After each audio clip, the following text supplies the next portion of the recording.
یعنی بڑی معذرت کے ساتھ مجھے یہ بات کرنی پڑے گی کہ اتنا کالا جادو، ہر تیسرے آدمی کو کالا جادو، ہر تیسرے آدمی کو. اور خیر سے وہ جو بتانے والے وہ بھی بڑا انوکھا انداز انہوں نے اختیار کیا ہوا ہے. وہ کہتے تجھے جادو کر دیا کسی نے. مگر کس نے کہا کہ یہ مجھے بتانے کا حکم نہیں، مجھے شرارت کا حکم تھا، شرارت میں نے کر دی، اب تو گھر جا کے سوچتا رہے. اسی طرح ڈھیروں قسم کے ملانگ ہمارے کھاتے پڑ گئے، ٹال پہنے ہوئے، اور وہ آ گئے. وہ لوگوں کو قسمت کا حال بتاتے ہیں. آپ کا تو مجھے نہیں پتا، میں نے اپنے دیہاتوں میں دیکھا ہے کہ وہ سونا بھی ڈبل کرتے تھے، بعد میں پتہ چلتا تھا سنگل بھی غائب ہو جاتا تھا. ہنسے نہیں جی، اونچا نہیں ہنسنا چاہیے کبھی بھی. یہ محافل ہے ہماری، سنجیدہ ماحول ہے. میری بات پہ آپ توجہ کریں گے عزیز کہ آپ اوہام پرستی کا شکار نہ ہوں، ورنہ آپ اور نبی پاک صلی اللہ علیہ وسلم نا جگہ جگہ حضور ہمیں ذوق دیتے، سمجھاتے کہ تم نے اپنی توجہ اللہ رسول کی جانب رکھنی ہے، تم نے الجھنا نہیں، ورنہ آپ کیسے میدان میں نکلیں گے. فوجی کہہ دے ہمیں کالا جادو ہو گیا، ہم سے جایا نہیں جاتا، تو جنگ ہوگی.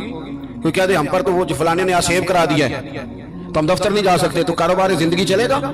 کن چکروں میں پڑ گئے؟ جادو ہوتا ہے، اس کی حقیقت سے انکار نہیں، لیکن اتنا کچا ماحول، اتنی کمزور بات، یہ اہل ایمان کا شیوا نہیں ہے. آپ مضبوط رہیں. عارف رومی رحمۃ اللہ علیہ فرماتے میں کبھی بھی زندگی میں کوئی بات اس لیے نہیں کی کہ مجمع ہنسے، اور ہنسنا ویسے بھی شریعت میں مسکرانا ہے، کہہ لگا کے تو روٹین میں بھی ہنسنے سے پرہیز کرنی چاہیے. وہ کہتے ہیں ایک بادشاہ تھا تو اس کا بھی ذہن بن گیا تھا کہ پتہ نہیں یہ کیا ہو جاتا ہے.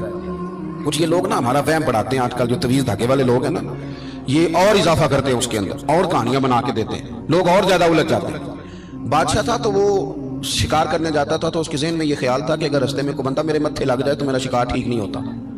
تو وہ کیا کرتا، وہ جب سفر کے لیے نکلتا تو لوگوں سے کہتا سارے رستے خالی کرا دو، میں نے شکار کے لیے جانا ہے. لوگ رستے خالی کرا دیتے. ایک دن ایک آدمی بیچارہ نے ایک آنکھ سے اسے نظر نہیں آتا تھا، وہ کوئی جنگل سے لکڑیاں کاٹ کے آ رہا تھا تو اچانک وہ چڑھ گیا. اذانیں زیادہ ہوتی ہوں تو ایک کا جواب دینا ضروری ہوتا ہے، وہ ہم دے چکے ہیں، اس لیے آپ توجہ کریں میری بات. تو وہ بیچارہ چڑھ گیا لکڑہارا سڑک پہ. اس کے سپاہیوں نے بندے تو بڑے ہٹائے تھے پر یہ غلطی سے آ گیا، انہوں نے پکڑ لیا، بادشاہ کے سامنے پیش کیا. بادشاہ کہنے لگا تمہیں نہیں پتا کہ میرے رستے میں کوئی آئے تو میرا شکار نہیں ٹھیک ہوتا، اس کو باندھ دو. دھوپ بڑی سخت تھی، درخت کے ساتھ باندھ دیا. کہا جا رہا ہوں، واپس آتا ہوں، اگر شکار ٹھیک ہو گیا تو چھوڑ دوں گا ورنہ اسے قتل کر دوں گا. 2 بندے اس کے سرانے کھڑے کر دیے تلوار لے کر کے. اب وہ بیچارہ صبح سے بندہ ہے. بادشاہ چلا گیا. اتفاق کی بات یہ کہ آج شکار پہلے سے بھی اچھا ہوا، خوب ہوا. بادشاہ واپس آیا. اب یہ دھوپ میں بندہ ہے، کسی نے پانی بھی نہیں پوچھا. تنگ آمد بجنگ آمد.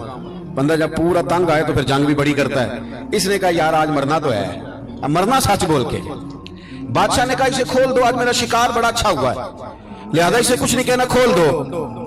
رسیاں کھول دی تو پتہ کا شخص کہتا ہے، کہتا بادشاہ ایک بات کر لوں میں بھی، مار تو جانا ہی ہے، اگر ایک بات کر لوں. کہنے لگا کرو. کہنے لگا تم نے صبح میرا منہ دیکھا تھا، تمہارا شکار بڑا اچھا ہوا ہے، دن بڑا اچھا گزرا ہے، پر میں نے آج سویرے تمہارا منہ دیکھ لیا تھا، تو دیکھو میرا بیچارے کا کیا حال ہوا ہے کہ صبح سے یہاں. اب تم بتاؤ منحوس میں ہوں کہ تم ہو؟ نحوست میرے اندر کہ تمہارے؟ میں اگر کوئی جوان آدمی میرے ساتھ آ کے یہ بات کرتا ہے نا کہ مجھے فلان ہو گیا تو میں بڑا، تم مجھے اس پہ غصہ آتا ہے. میں کہتا ہوں آپ اس عمر میں یہ کام کریں گے تو بزرگوں کو کون سہارا دے گا؟ ضعیفوں اور کمزوروں کو کون اٹھائے گا؟ آپ اتنی کچی باتیں کرتے ہیں. اور یہاں پیروں نے بھی عجیب تماشا گھڑا ہوا ہے. سویرے 9 بجے بیٹھ جاتے ہیں تعویذ لکھنے. آپ قرآن شریف کا درس کب دیں گے؟ آپ حدیث پاک کب پڑھائیں گے؟ آپ ان کو اصول فقہ کب بتائیں گے؟ پیر صرف دین کا نمائندہ ہوتا ہے جس نے رب رسول کا دین پڑھنا ہے اور آگے پڑھانا ہے، جس نے لوگوں کو وہاں سے دین سیکھ کے آگے سکھانا ہے. باقی کیا معنی ہے چیزوں کا؟ اس نے صرف آسان کر کے جو ہمارے صوفیاء نے دیا آگے بات پہنچانے. دین سیکھنے سکھانے کا نام پیری مریدی ہے، اس کا کوئی اور معنی ہے ہی نہیں سرے سے. کہاں سے آ گئی یہ ساری چیزیں؟ حدیث سنیے، بخاری میں موجود ہے، مسلم میں موجود ہے. حضرت ابو ہریرہ رضی اللہ تعالیٰ عنہ فرماتے ہیں نبی پاک علیہ السلام کے صاحبزادے کا وصال حضور کی گود میں ہو گیا. گود میں وصال کر گئے صاحبزادے. حضور کو بڑی تکلیف ہوئی، آنکھوں سے آنسو آئے، سرکار روئے. صحابہ نے عرض کی حضور آپ بھی آنسو بہاتے ہیں؟ فرماتے ہیں میرا بیٹا گیا ہے. یہ آنسو محبت کی علامت ہے، ورنہ میرے دل اور زبان پہ وہی ہے جس سے میرا رب راضی ہوتا ہے. اتفاق کی بات دیکھیے، اتفاق کی کہ اسی دن جس دن سرکار کے صاحبزادے کا وصال ہوا اسی دن سورج کو گرہن بھی ہو گیا. اب جوڑنے والے باتیں جوڑ دیتے ہیں نا. کچھ لوگوں نے بات جوڑ دی، کہنے لگے دیکھا حضور کے صاحبزادے کا وصال ہوا تو سورج کو بھی گرہن ہو گیا، سورج کو بھی گرہن ہو گیا. اور میرے دوستو سنو، یہ عقیدوں کی مضبوطی کتنا ضروری کام ہے. اپنے آپ کو فکری طور پر مضبوط رکھنا کتنا ضروری ہے.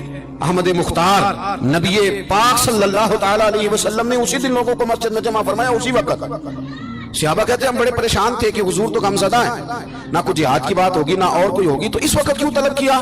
سب کو مسجد میں بلایا اور بلا کے میرے نبی پاک علیہ الصلوۃ والسلام نے خطبہ دیا، اللہ کرے آپ کو سمجھ آئے، یعنی اس دن جس دن صاحبزادے کا وصال ہوا، غم کی گھڑیاں ہیں، حضور نے سب کو مسجد میں بلا کے، میں بخاری مسلم پڑھ رہا ہوں، حضور نے فرمایا لوگو سورج اور گرہن کا لگنا اللہ کی نشانیوں میں سے نشانی ہے، سورج چاند کو گرہن لگنا اللہ کی نشانیوں میں سے نشانی ہے، جب یہ لگے استغفار پڑھا کرو، نماز پڑھا کرو، اللہ کے حضور حاضر ہوا کرو۔ فرمایا کسی شخص کے دنیا سے جانے کا اس کے ساتھ کوئی تعلق نہیں، اپنے عقیدے کو مضبوط رکھو، اپنے معاملات پر غور رکھو، کبھی بھی کوئی کچی بات نہ کرے، کوئی کمزور بات نہ کرے کسی موقع پر۔ ہم تو صوفیہ کرام کے جاننے والے ہیں، اور وہ لوگ تو اتنے مضبوط تھے نظریات کے، اتنے پکے تھے، تو ہر شخص کو کہتے تھے کہ دیکھنا تیرے دل میں غیر کا خیال نہ آئے، رب رسول کا خیال رہے۔